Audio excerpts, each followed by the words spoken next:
Nag-grocery lang ako ng Very Life, then nakapag-order na din ako ng takeaway ko.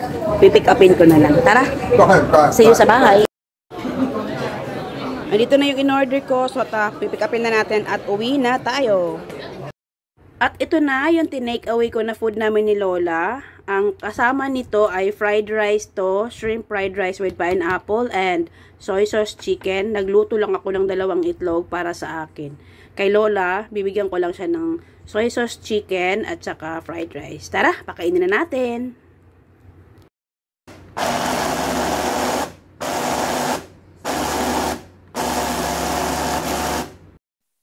Ito na po yung lunch namin ni Lola.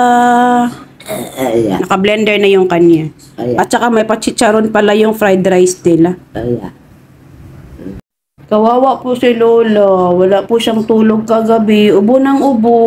Tingnan niyo yung mukha, oh. Diba? Pagod na pagod. Wala yung tulog. Wala yung tulog kakaubo kagabi. As in.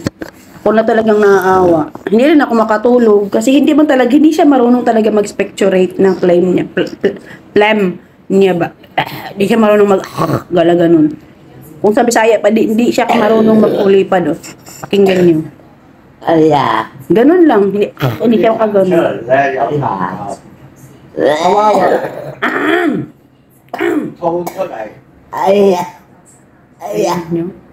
Ganyan siya. So, ikaw, kung katabi mo siya, makakatulog.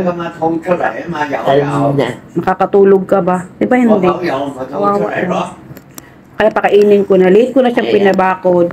Pinainom ko na siya ng gatas kanina sa bed. Tapos pinatulog ko ulit kasi wala talagang tulog. So, tara. Pakainin mo namin. Pakainin ko muna si Lola. Tara. Ingat. Ingat palagi talaga. Uso talaga ang ubo at saka sipon ngayon. Kasi dahil sa panahon. Okay, bye-bye.